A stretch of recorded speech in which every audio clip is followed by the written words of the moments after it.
He left his symbol and walked home, like nothing happened. I asked him where he'd been and why he was so late. He said he'd been playing ball with classmates, but when I went to deal with his dirty clothes, his behavior made it obvious he was lying.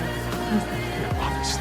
I told you if we didn't do something, this is gonna get worse. What the fuck do we do? The next morning, Dad found the blood-stained clothes from the night before in his room while he was in the shower, then angrily demanded to know where he'd been. And during the fight, the boy shoved Dad away. I told him to go upstairs and cool off. And afterwards, my husband and I were crushed. But he wasn't human, and instead of waiting for him to lose control, we decided it was better to get rid of him. We planned to take him out hunting the next day and use the chance to do it. Just after my husband and he left, the sheriff showed up and handed me a photo of the crime scene symbol, which freaked me out because I remembered seeing that same pattern in a sketchbook my son had. I ran to his room, grabbed the book from his backpack, and sure enough, it had the same creepy symbol and even a detailed drawing of how the crime went down. I wanted to call my husband to tell him to be careful, but the voice on the other end of the line was the kid's. Me husband waited until he wasn't looking, aimed a gun at his head and pulled the trigger.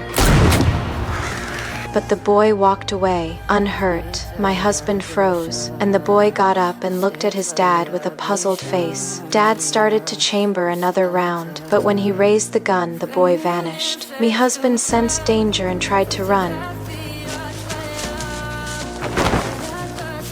but he was suddenly knocked down. By then, our son had gone completely dark, and despite Dad's desperate begging, he chose the cruelest way and ended his life. Hearing that over the phone, I guessed my husband was dead, and I knew for sure I was next. Suddenly, the whole house slammed, and I dove under a cabinet, watching a black shape dart through the rooms. I picked my moment and dropped out the window, but cut my hand, which made me think of the ship in the cellar. So I ran down, pried a metal shard off the craft, then found him and slowly earned his trust. We hugged tight, and when the moment felt right, I slipped out the shard, but at the last second, he saw through me. Then he lifted us into the sky and let go of my hand. A plane passed nearby, and he took control of it, crashing it into our farm, perfectly crafting the explanation for my husband's and my deaths. And he ended up the only survivor of the whole thing.